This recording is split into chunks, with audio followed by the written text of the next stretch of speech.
Muy buenos días, queridos alumnos. Les habla el profesor Moisés Cáceres y el día de hoy tenemos la clase de Historia del Perú para los alumnos del quinto grado de primaria. Vamos a continuar desarrollando nuestro sílabo con nuestro tema número 4. Acompáñenme. Muy bien, hola chicos, ¿cómo están? El día de hoy tenemos una clase muy bonita e importante para ustedes. Nuestro tema de hoy titula La sociedad de nuestro virreinato. Y como subtítulo tenemos la República de Españoles. La clase pasada habíamos visto la República de Indios y el día de hoy nos toca nuestro subtítulo República de Españoles. La República de Españoles, tal y como su nombre lo indica, tuvo conformada por los peninsulares o chapetones que habían nacido en España, península ibérica. Ellos son los españoles legítimos que llegaron al continente americano. Y por sus descendientes directos, nacidos en tierras americanas, los criollos, también llamados españoles americanos. O sea, ¿qué quiere decir? Los hijos de los españoles ibéricos, de los ¿no? netos ya nacidos aquí en continente americano, a ellos se les llamó criollos, o más conocidos también como españoles americanos. Y ahí tenemos la imagen, ahí está un español, se compromete con una indígena y nace un criollo. Ahí lo podemos observar. Muy bien. Durante los primeros momentos del virreinato, los que tenían mejor condición social y prestigio fueron los encomenderos, los grandes terratenientes y los funcionarios públicos, como los oidores, los corregidores y el virrey. Muy bien, lógico, ellos cuando se establecieron aquí ya establecieron también encomenderos, comenzaron a poder gobernar prácticamente nuestro territorio y establecieron, por ejemplo, un encargado que se le llamaba encomendero o encomenderos, eran muchos, ¿no? Estas personas les daban a cargo a un grupo de indios para que ellos puedan hacer sus labores domésticas, sus labores de chacra o labores no de cosecha, etcétera, y ellos podían también recibir un dinero a cambio de eso. Entonces, pero hay un problema en este sentido, que estas personas eran muy malas, eran abusivas, eran personas que lucraban prácticamente y explotaban a estos indígenas. Ahí también tenemos a los oidores. Estos oidores eran como los jueces, ¿no? Como los jueces que nosotros ahora conocemos.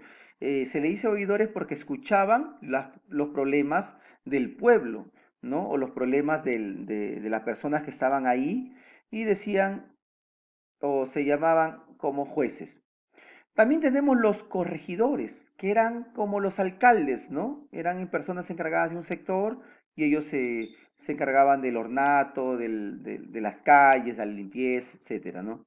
Y el virrey era la persona puesta por el rey de España, era prácticamente el representante del rey en, en América, prácticamente, en el país donde estaba gobernando. Muy bien, vamos a ver ahora los criollos, que eran los descendientes o no, los descendientes de los españoles ibéricos, ¿no? Vamos a ver. Eran los hijos de los españoles nacidos en América en el siglo XVIII, cuando se aplicaron las reformas borbónicas en el Perú, se les quitó el poder que aún había acumulado durante varios siglos, los que les generó malestar y los llevó a liderar las guerras de la independencia. Sí, las leyes borbónicas quitaron mucha autoridad, ¿no? Y mucho poder a estas personas que se habían prácticamente repartido el cargo aquí por ejemplo, en Perú hablando, se habían repartido, habían corregidores, terratenientes, etcétera, había muchísimas personas que se encargaban del desarrollo y esas personas ganaban y lucraban muchas veces, ¿no? Tenían mucho dinero. Y prácticamente las leyes borbónicas hacen que se acabe todo esto. Y ellos hacen que se sientan mal y comienzan a generar guerras, ¿no? Hay un malestar entre ellos. Muy bien, vamos a ver las castas. ¿Qué son las castas? Son los cruces o cruces de razas, ¿no? Ahora, por ejemplo, ¿no? Los españoles que vinieron acá a América se cruzaron con indígenas y ellos, sus hijos, son los criollos. Vamos a verlo. Fueron los cruces raciales que se produjeron entre los indígenas españoles y esclavos. Las principales castas fueron los siguientes. Vamos a verlo. Las razas. Un español con una indígena, ¿no? Hacían un cruce. La casta salía mestizo, o más conocido como criollo, ¿no? También hay que entender que los negros eran esclavos que los españoles habían traído aquí a América para en las labores fuertes, en las labores que ellos de carga, etcétera, ¿no? Y estas personas también al establecerse aquí, ¿no? Como un pueblo, prácticamente también los españoles llegaron a relacionarse o cruzarse y ellos tuvieron una casta también. Ellos son los mulatos, un negro con un español mulato. Un indígena con un negro, ¿no? Que también estaban, se salía la casta samba o sambo, ¿no? Y ahí podemos observar las razas, ¿no? Español, negro, indígena, y el cruce y hace una casta que hasta la actualidad nosotros, por ejemplo, somos mestizos, porque somos descendientes de los españoles, ¿no? Y hay otros, en otros países, ¿no? Como Estados Unidos, etcétera, no llegaron los españoles, pero llegaron otros pueblos y hay otras castas, ¿no? Muy bien, continuamos. Los esclavos, ahora vamos a ver los esclavos. Se les consideraba seres humanos creados para servir. No tenían voz ni voto, no tenían prácticamente derecho a nada y solamente eran servidores.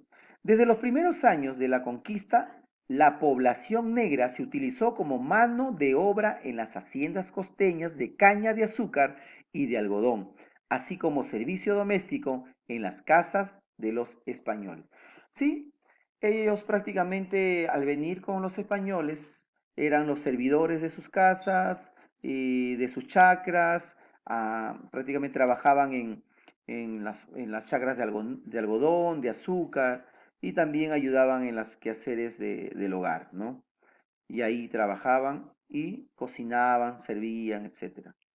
Ahí podemos ver los españoles cuidando a los esclavos, ellos se encargaban de todo prácticamente, ¿no? De los animales, del cuidado, etcétera, ¿no? De la chacra y todo lo demás. Ahí podemos ver los esclavos en general. Vamos a seguir viendo, a ver. Algunos esclavos consiguieron su libertad. Una de las vías fue a través de los testamentos que dejaban los amos, y a estos esclavos se les llamó libertos o manumisos. Ante los abusos de los amos, muchos esclavos escapaban y se refugiaban en algunos pueblos llamados palenques, y a dichos esclavos se les llamaba cimarrones. Les explico. Algunos esclavos conseguían la libertad porque sus amos, ¿no? Después de buen tiempo, de repente enfermaban, ellos tenían ya, iban a morir y hacían como un testamento, un documento que decían, ¿no? Que en el momento que ellos partan o mueran, sus esclavos obtenían la libertad. Pero hay algunos que no les prácticamente hacían cumplir, ¿no? Y algunos amos eran también abusivos, golpeaban, azoteaban, abusaban, hacían tantas barbaries contra los esclavos que algunos escapaban, ¿no? Se escapaban, fugaban y estas personas se les llamaba cimarrones, a los que se escapaban se les llamaba cimarrones. ¿Y dónde se iban? Se iban a un pueblo llamado Palenques, un pueblito donde se juntaban puritos esclavos que se habían escapado de sus amos. Muy bien, queridos alumnos, el día de hoy hemos tenido la clase de Historia del Perú con un tema muy interesante para todos ustedes, un tema muy hermoso. Espero que les haya gustado. La República de Españoles para todos. Muy bien, cuídense mucho y bendiciones. Hasta luego.